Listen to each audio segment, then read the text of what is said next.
Primera parte. El Espíritu Santo, un bautismo, la unción personal y práctica.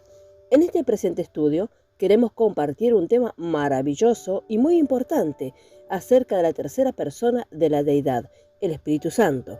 Resaltaremos su obra, especialmente en este tiempo de la Iglesia y de la gracia de Dios, y cómo Él es visto en el Antiguo Testamento a manera de reseña, confiando siempre en su guía para la administración de la palabra de Dios. Es así que comenzaremos leyendo primeramente varios pasajes, en donde veremos plasmada su presencia desde tiempos antiguos. Leeremos primeramente en 1 Corintios capítulo 12, versos 12 y 13 de la versión revisada. Porque como el cuerpo es uno y tiene muchos miembros, y todos los miembros del cuerpo, siendo muchos, son un solo cuerpo, así también Cristo. Verso 13. Porque en un solo espíritu fuimos todos bautizados en un solo cuerpo, sean judíos o griegos, ya sea esclavo o libre, y a todos se les dio a beber de un mismo espíritu. También leemos en Isaías capítulo 44, verso 3 de la versión revisada. Porque yo derramaré agua sobre el sequedal y ríos sobre la tierra árida. Mi espíritu derramaré sobre tu generación y mi bendición sobre tus renuevos. Hechos capítulo 1, verso 5. Porque Juan verdaderamente bautizó con agua, pero vosotros seréis bautizados con el Espíritu Santo dentro de no muchos días. Hechos capítulo 2, verso 4 de la versión revisada. Y fueron todos llenos del Espíritu Santo y comenzaron a hablar en otras lenguas, según el Espíritu les daba que hablasen. Hechos de los Apóstoles capítulo 8, verso 17. Entonces les imponían las manos y recibían el Espíritu Santo. Ante nosotros yace un tema sumamente glorioso. Durante más de medio siglo, el escritor ha estado estudiando la palabra sobre el Espíritu Santo con una visión cada vez mayor y en un deleite ilimitado. Él anhela poner al oyente en el camino de descubrir toda la verdad acerca de aquel que ha venido como guía a toda la verdad. Como nos dice en Juan capítulo 16, verso 13. Pero cuando venga el Espíritu de verdad, Él os guiará a toda la verdad, porque no hablará por su propia cuenta, sino que hablará todo lo que oyere, y os hará saber las cosas que habrán de venir. Veremos en el Antiguo Testamento, el Espíritu Santo en la experiencia personal del hombre fue simbolizado de diversas formas y maneras. Agua y aceite son los símbolos especiales, siendo este último el más común. Como se citó anteriormente, Dios dijo, derramaré agua sobre el sediento o sequedal. Leemos en 1 Samuel capítulo 16, verso 13. Leemos, Samuel tomó el cuerno del aceite y lo ungió. Y el Espíritu del Señor vino sobre David desde ese día en adelante. También sacerdotes, profetas y reyes fueron ungidos con aceite en símbolo de Dios, ungiéndolos con el Espíritu Santo. Por ejemplo, Éxodo 30:30 leemos que nos dice, ungirás también a Aarón y a sus hijos y los consagrarás para que sean mis sacerdotes.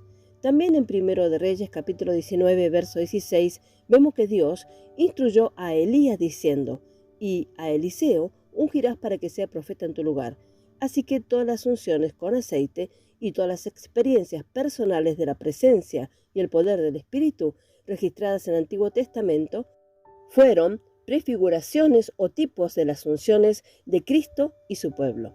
La paloma también es un hermoso y precioso símbolo del Espíritu Santo. Su presencia se insinúa en Génesis capítulo 1, verso 2, donde leemos, y la tierra estaba desordenada y vacía, y las tinieblas estaban sobre la faz del abismo, y el Espíritu de Dios se movía sobre la faz de las aguas. Literalmente, se movía o se agitaba o revoloteaba sobre la faz de las aguas. La paloma en el arca de Noé era símbolo del Espíritu Santo.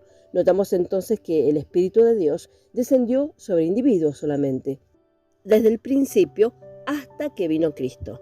Leemos en Génesis capítulo 8, verso 9, y no halló la paloma donde sentar la planta de su pie, y volvió al arca, porque las aguas estaban aún sobre la faz de toda la tierra. Entonces él extendió su mano y tomándola, la hizo entrar consigo en el arca. En la expresión no encontró lugar de descanso para sus pies o donde sentar la planta de sus pies. Señala que el Espíritu Santo no fue derramado hasta que la muerte y resurrección de nuestro Señor Jesucristo obró la redención. La sabiduría del Espíritu Santo otorgada a la esposa de Cristo se expresa en estas exquisitas palabras en Cantares capítulo 1, verso 15, que nos dice: He aquí que tú eres hermosa, amiga mía, he aquí eres bella, tus ojos son como de paloma. Cantares capítulo 4, verso 1, He aquí que tú eres hermosa, amiga mía, he aquí que tú eres hermosa, tus ojos entre tus guedejas como de paloma, tus cabellos como manada de cabras que se recuestan en las laderas de Galaad. Por lo tanto, leemos de repetidas promesas definidas del don del Espíritu Santo. El primero está en Proverbios capítulo 1, versos 23, donde nos dice: Volveos a mi reprensión, he aquí yo derramaré mi espíritu sobre vosotros y os haré saber mis palabras. 200 años después, Joel pronuncia el dicho que se ha hecho muy conocido últimamente. Joel 2:28 nos dice: Derramaré mi espíritu sobre toda carne. Luego, otros 100 años, Isaías habla, por Dios, como se citó anteriormente. Finalmente, Ezequiel, otros 100 años más tarde, hablando especialmente de su experiencia personal, dice de Dios en Ezequiel capítulo 36, verso 27, y pondré dentro de vosotros mi espíritu, y haré que andéis en mis estatutos y guardéis mis preceptos y los pongáis por obra. Hubo entonces promesas definidas de un advenimiento definido en el debido tiempo personal del Espíritu Santo, tan cierto como que hubo un definido advenimiento en el debido tiempo de Jesús. Es muy importante ver esto claramente y tenerlo presente, porque Él vino una vez y solo una vez. Nuestra recepción personal y experiencia del Espíritu Santo son asuntos completamente diferentes. Debemos fijarnos bien en esta verdad.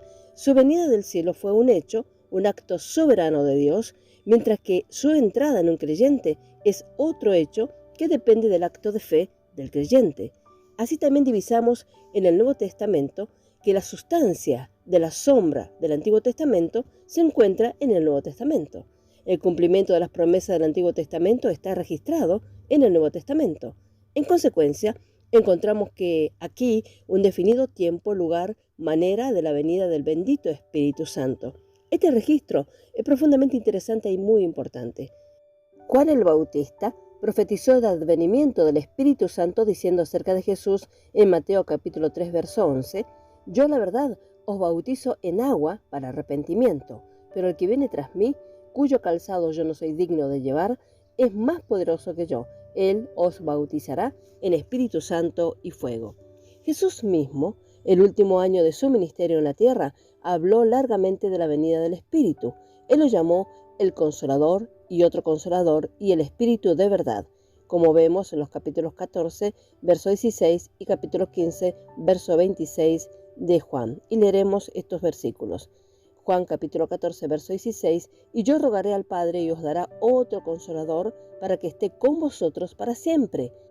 Juan capítulo 15, verso 26, pero cuando venga el Consolador, a quien yo os enviaré del Padre, el Espíritu de verdad, el cual procede del Padre, Él dará testimonio acerca de mí. Jesús describió completamente sus operaciones oficiales en la tierra. Ve a Juan capítulo 14 al 16. Luego, después de su resurrección, Jesús dio un anuncio final de la venida del Espíritu. Él dijo, y leemos en Lucas capítulo 24, verso 49, He aquí, yo envío la promesa de mi Padre sobre vosotros, pero quedaos vosotros en la ciudad de Jerusalén hasta que seáis investidos de poder desde lo alto. También leemos en Hechos capítulo 1, verso 4, verso 5 y verso 8. Verso 4, Esperad la promesa del Padre, la cual dice, habéis oído de mí. Verso 5, porque Juan verdaderamente bautizó con agua, pero vosotros seréis bautizados con el Espíritu Santo dentro de no muchos días. Verso 8, pero recibiréis poder después de que haya venido sobre vosotros el Espíritu Santo, y me seréis testigos en Jerusalén, en toda Judea, en Samaria y hasta lo último de la tierra. Entonces Jesús fue separado de sus discípulos y llevado al cielo. Y si no fuera por estas promesas del Padre, la venida del otro Consolador, habrían estado verdaderamente tristes. Pero ellos lo adoraron, es decir, reconocieron su deidad, como nos dice en Lucas capítulo 24, versos 52 y 53. Y regresaron a Jerusalén con gran alegría. Verso 53, y estaban continuamente en el templo, alabando y bendiciendo a Dios. Amén. Y en Hechos de los Apóstoles, capítulo 2, verso 4, y estaban todos llenos del Espíritu Santo y comenzaron a hablar en otras lenguas, según el Espíritu les daba que hablasen. Para la mayoría de los creyentes, esto es simplemente historia. Con muchos ni siquiera es tanto, pero para quien realmente lo cree de corazón, es la realidad viva y poderosa. Pentecostés no solo fue historia, sino también profecía. Ellos comenzaron a hablar. No solo trajo una experiencia a los 120, sino que proporcionó una experiencia similar para todos los que creen. En 1 Corintios capítulo 12, verso 13 leemos: y a todos se les ha dado de beber, pero hay un despliegue del arreglo divino que necesitamos ver claramente. Esto nos ayudará a captar la plenitud de nuestros propios privilegios en Cristo y a enfrentarnos eficazmente a los contradictores. Ahora preguntamos, ¿para quién es la promesa? Es muy importante notar que la promesa del Padre y su cumplimiento fueron enteramente para Israel. Fíjese en las palabras como estas: varones israelitas, toda la casa de Israel, sepa con certeza. Hechos capítulo 2, verso 22, capítulo 3, verso 12 y capítulo 5, verso 35. Vemos en capítulo 2, verso 36, sepa pues ciertísimamente toda la casa de Israel, que a este Jesús, a quien vosotros crucificasteis, Dios le ha hecho Señor y Cristo. Hechos capítulo 3, verso 24 y 25. Sí, y todos los profetas desde Samuel y los que le siguieron, cuantos han hablado, también han predicho de estos días. Verso 25. Vosotros sois los hijos de los profetas y del pacto que Dios hizo con nuestros padres, diciendo a Abraham: y en tu simiente serán benditas todas las familias de la tierra. Esteban, después de relatar los tratos de Dios con su pueblo desde Abraham hacia abajo, exclamó con palabras de fuego, y leemos en Hechos capítulo 7, versos 51 y 52, dura de cerviz e incircuncisos de corazón y de oídos, vosotros resistís siempre al Espíritu Santo, como a vuestros padres, así también vosotros. Verso 52, ¿a cuál de los profetas no persiguieron vuestros padres y mataron a los que anunciaron de antemano la venida del justo, de quien vosotros ahora habéis sido entregadores y matadores? Todos los hechos hasta el final del capítulo 9 son un registro de los tratos de Dios con Israel después de la venida del Espíritu Santo. Usted se puede examinar a usted mismo mirando todo esto. Nunca podrá entender el propósito, el lugar, el progreso y el pleno poder del Espíritu Santo si usted no ve claramente esta verdad básica. Puede pasarla por alto como algo de menor importancia, pero sepa bien que si así lo hace, pasa por alto una parte vital de la voluntad de Dios. Cuando Juan el Bautista apareció ante Israel, anunció a Jesús como el esposo, diciendo en Juan capítulo 3, verso 29, el que tiene la esposa es el esposo, mas el amigo del esposo que está a su lado y le oye, se goza grandemente de la voz del esposo, así pues, mi gozo está cumplido. La gran alegría y regocijo de Juan fue escuchar la voz de Jesús como esposo, aunque él no era la esposa, sino solo el amigo del esposo. Jesús se llamó a sí mismo el esposo. En Mateo capítulo 9, verso 15, tenga en cuenta que Jesús era Dios manifestado en carne, como lo atestigua 1 Timoteo capítulo 3, verso 16. Él vino a llamar a Israel a sí mismo y a invitar invitados a la boda, pero antes de que pudiera llevarse a cabo la boda, el Espíritu Santo, el otro Consolador, debía venir a morar y llenar a la novia tal como lo había hecho con el esposo. Esta es la razón por la que el ministerio de Jesús fue enteramente para los israelitas y por lo que él dijo a sus discípulos en Mateo capítulo 10, versos 5 y 6, por camino de gentiles no vayáis y en ciudad de samaritanos no entréis. Verso 6, sino id antes a las ovejas descarriadas de la casa de Israel. Por lo tanto Jesús vino. Durante 30 años cumplió minuciosamente la ley, mostrándose digno de la unción prefigurada y anunciada en el Antiguo Testamento. Entonces se abrió el cielo y descendió sobre él el Espíritu Santo en forma corporal como paloma, y fue lleno del Espíritu Santo. Lucas capítulo 3, verso 21-22 y capítulo 4, verso 1 pueden corroborar. Bajo esta unción, él cumplió su ministerio profético personal de 3 años y medio. Luego se convirtió en el Redentor de Israel. Murió contado con los transgresores, cumpliendo las sombras del Levítico, los oferentes o sacerdotes y las 5 ofrendas, todas refiriéndose a él. Regresó al cielo y continúa su ministerio sacerdotal como intercesor a favor de su pueblo. Los sucesores de Cristo. Ahora, para hacer provechoso a su pueblo en experiencia lo que su obra redentora ha provisto y para continuar su ministerio profético aquí, él envió al Espíritu Santo en la plenitud de su sabiduría y poder, para llamar y equipar a un pueblo para el nombre de Jesús. Eso pueden ver en Hechos capítulo 15, verso 14. En Hechos capítulo 2, verso 1 al 4, registra el advenimiento maravilloso del otro Consolador, el cumplimiento de la promesa del Padre. Después de que los 120 discípulos habían estado en oración y alabanza durante 10 días, él vino y fueron todos llenos del Espíritu Santo y comenzaron a hablar en otras lenguas, según el Espíritu les daba que hablasen.